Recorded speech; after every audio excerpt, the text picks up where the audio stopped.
일어나는 모습을 확인할 수 있을 거예요.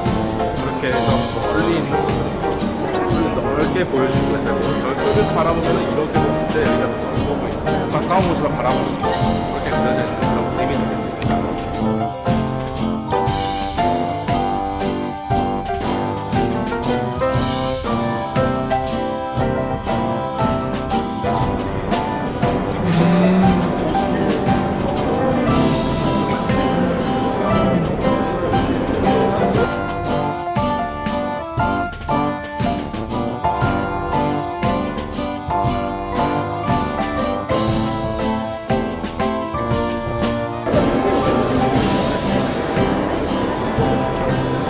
탈세계로 넘어오면서 신문 고전이 사실은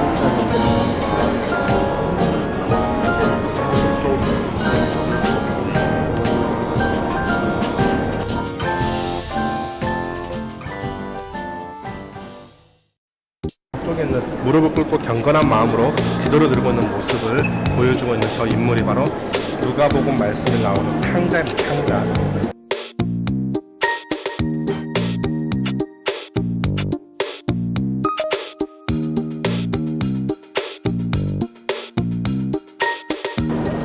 이탈리아에서 카톨릭에 관련된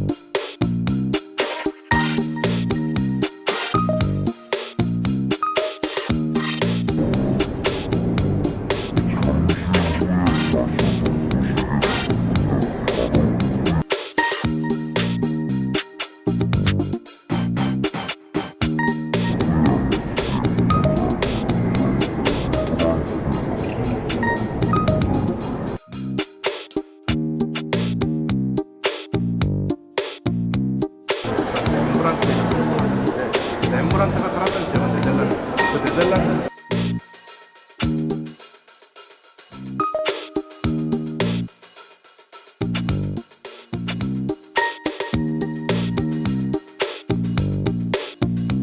렘브란트가 살았던 지역은 네덜란드. 그 네덜란드 지역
후계자가 없어서 신전에 신탁을 받으러 갔는데요. 신탁의 내용은 바로 자신의 손자로부터 죽음을 당할 거라는 내용을 받게 됩니다. 그래서 자신의 목숨을 구하기 위해서 자신의 딸이었던 유일한 딸이었던 다나엘이 일단 성공을 선택하게 되는데 올림포스 신전에서 이걸 바라보고 아버지 머리 위쪽을 바라보시면 황금빛이 들어오고 있는 것을 보이시죠? 그게 이제 제우스가 들어오고 있다는 것을 암시하는 것입니다. 그리고 다나의 머리 위를 올려다 보시면요, 한 명의 천사가 즉 큐피트죠. 사랑을 전해주는 큐피트가 뭔가를 쥐어짜고 있는데요. 저 얼굴을 자세히 보면 찡그러진 제우스는 황금비가 되어서 청정탑에 스며들어가서 임신을 시키게 된다는 그런 내용이 담겨져 있는 작품에서 실질적으로 이 작품에 있는 저 다나에가 아들을 한 명 낳게 되는데 그 아들이 바로 영웅 페르세우스가 되겠습니다. 맨날 목을 내고 그 다음에 이제 안구럼에다 공주를 붙입니다. 그럼 페르세우스와 관련된 있는 그런 어머니라서 어딜 됐던 세일을 모르고 있는 분들은 항상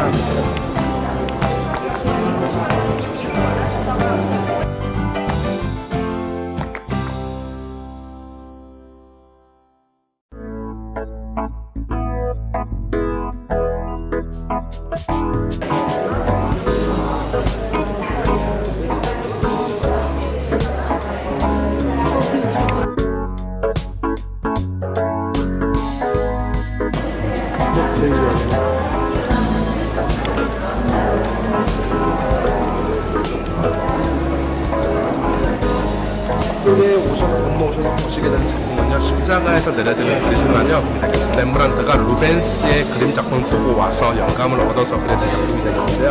이 작품은요, 빛과 어둠의 대조가 되면서 그 빛을 비추고 있는 인물들을 바라보고 있는 우리에게 유도를 하고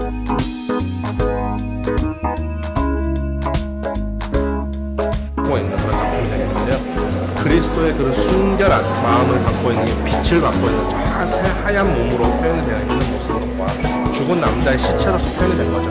그런 죽은 그리스도를 끌어안고 내려오고 있는 남성이 바로 아라마데 지역의 요셉이 되겠습니다. 이 요셉은요, 그리스도가 본디오 빌라도의 재판을 받을 때에도 그리스도의 편에서 그리스도를 옹호했었던 유대인이 되겠습니다. 그 밑에는요, 니고데모라고 불리는 인물로서 역시 그리스도의 편에 들었었던 유대인이 되겠습니다. 뒤에 보시면, 사다리 옆에 보시면요, 한 명의 소년이 자신의 쓰고 있던 모자를 벗어두고 그 모자 안에 초를 들면서 불을 밝히고 있는 소년이 있습니다. 그 소년이 누구냐? 바로 그리스도가 죽기 전까지 가장 사랑한 제자였었던 요한이 되겠습니다. 요한의 모습을 확인하실 수가 있는데, 저 요한이 모델이 되었던 인물이 바로 렘브란트 자신이 되겠습니다. 렘브란트가 직접 이 안에서 이 모든 것을 관찰하는 화자로서 그림을 표현을 했다라고 이해를 하시면 되겠습니다.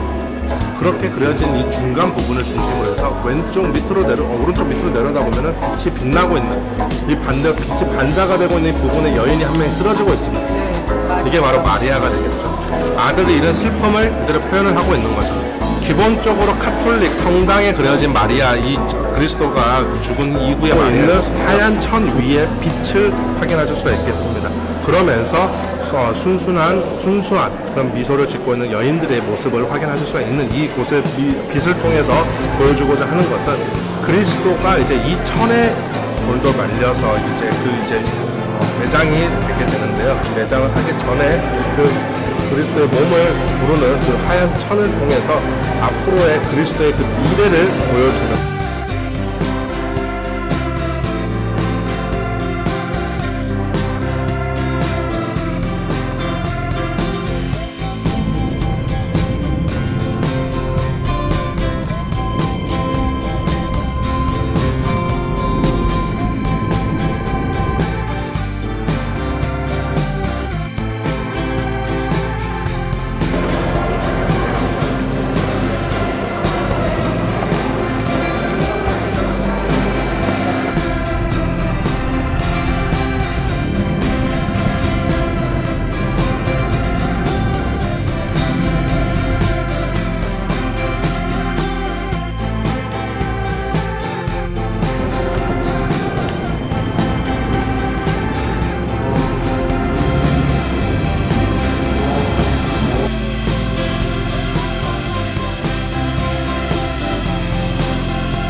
절제선이었던 하나님의 말 따라 말씀에 따라 아들이었던 이삭을 100세 어렵게 얻었었죠. 자신의 아들을 기다려서 낳은 아들인데 하나님께서 제물로 바치라고 하죠.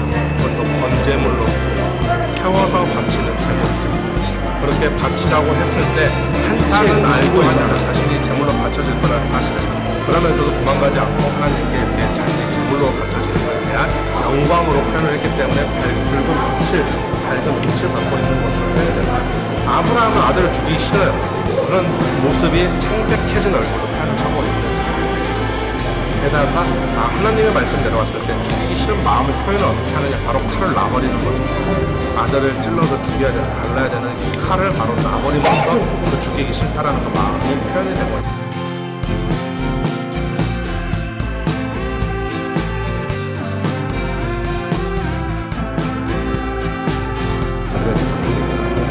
렘브란트는요, 자신의 부인이었던 첫 번째 부인, 두 번째 부인 다 잃게 되죠. 자신의 아들들도 아이들도 어린 시절에 다 잃게 되었었는데 살아남았었던 마지막 아들이었던 티투스도 역시 죽게 됩니다. 그렇게 되면서 가족들이 없는 그런 말년에 그려진 대작이 되겠어요. 렘브란트의 브라운 탕자라는 작품은요, 특징이 하나 있어요. 그것만 딱 집어내는 거예요. 흥청망청 유산을 쓰고 돌아온 자신의 아들을 꼭 끌어안아주고 있는, 용서해주고 있는 그 아버지가 아들을 끌어안았을 때요, 왼쪽 손은 남자의 손으로 표현됐고 오른쪽 손은 여자의 손으로 표현이 됐죠. 그래서 그 하나님의 양성의 모습도 확인하실 수 있고, 그때 시대에는요, 죄인들만 저렇게 머리를 빡빡 밀었을 때 하나님의 곁을 떠난 인간의 모습은 모두가 죄인이라는 것을 저렇게 표현을 한 겁니다. 아버지와 같은 옷을 망토로 두르고 있는 옆에 서 있는 형이 있어요. 탕자의 형이죠. 원래는 유대인들은 장자 상속법입니다. 오로지 장자만 유산을 물려받을 수가 있어요. 그런데 동생이 바로 자신의 형의 재산을 반을 가져가고 흥청망청 쓰고 결국 돌아왔는데, 자신의 재산을 더 빼앗기는 것도 모자라서 억울해 죽겠는데 아버지는 동생을 위해서 송아지를 잡으라고 잔치까지 펼치라고 하죠. 거기에 대한 못마땅한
마을이 되게